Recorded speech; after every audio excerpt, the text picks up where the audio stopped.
Hello! Ako uli po si Dr. Grace Carol P. Beltran, ang inyong dermatologist, dermatologic surgeon, genetologist, and obesity resource person.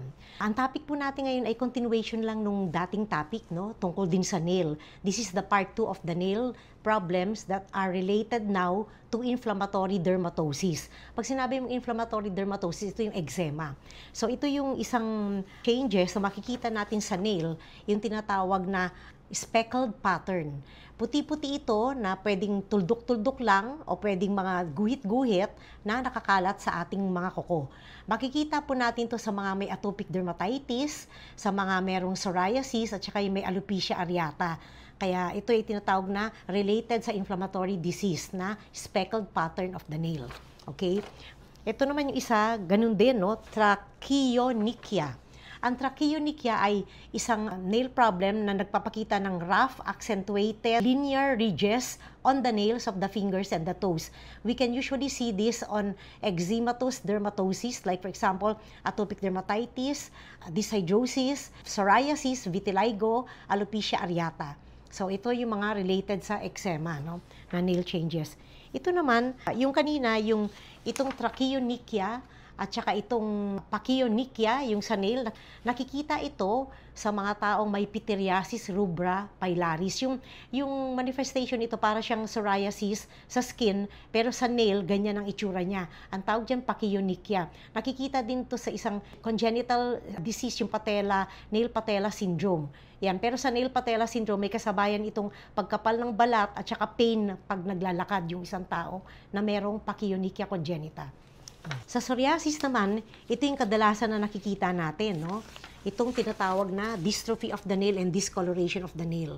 Ito, sa psoriasis vulgaris. So, marami naman tayong alam tungkol sa psoriasis. So, ito yung nail changes na makikita sa nail psoriasis. At saka ito din.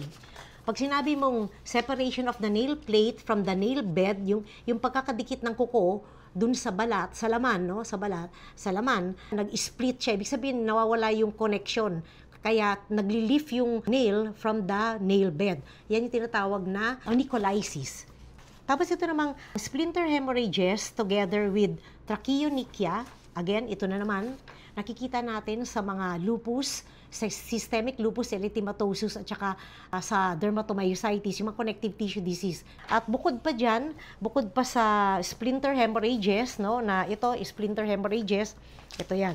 Makikita din natin yung, ito, splinter hemorrhages, tapos itong telangiectasia, yung mga small blood vessel dun sa proximal nail fold.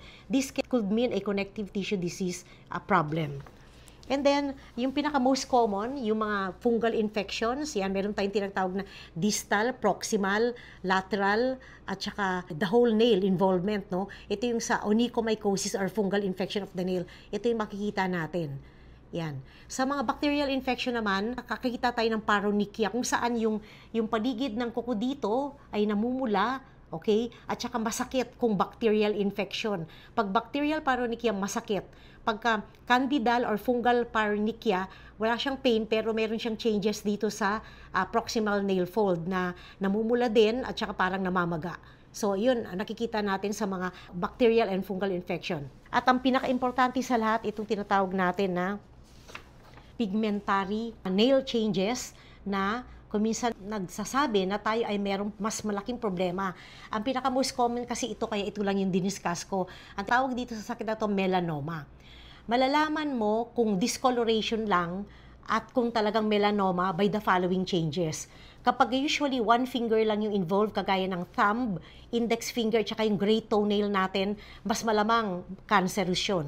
Okay? Kapag ang edad ng tao na merong discoloration of the nail, yung mga ganito, ay 40 to 60 years old, mas malamang na cancer yon. Tapos, pag nagkakaroon ng changes, dati manipis lang yung width, no? Yung lapad, tapos yung color at shape nagbabago, at kung minsan nagkakaroon pa ng nail changes sa kagaya na nail splitting, cracking, and lifting of the nail, yung kagaya binanggit ko kanina na onycholysis, then it is probably related to a malignant problem.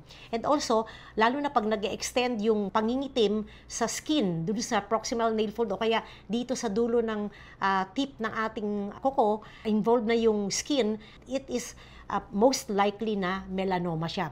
Tapos, lalo na kung meron ka rin nararamdaman na pain, bleeding, ulceration, at saka may bumubukol sa ilalim ng kuko, yan, pigmentation at bukol sa ilalim ng kuko, pain, ulceration, at saka bleeding, it can really lead to the diagnosis of melanoma. Ito ang ito yung sinasabi kong Hutchinson signs kung saan umabot na sa balat yung pigmentation at ito yung pinaka nakakatakot na melanoma. Subungual melanoma. This is the most aggressive form of melanoma sa kuko.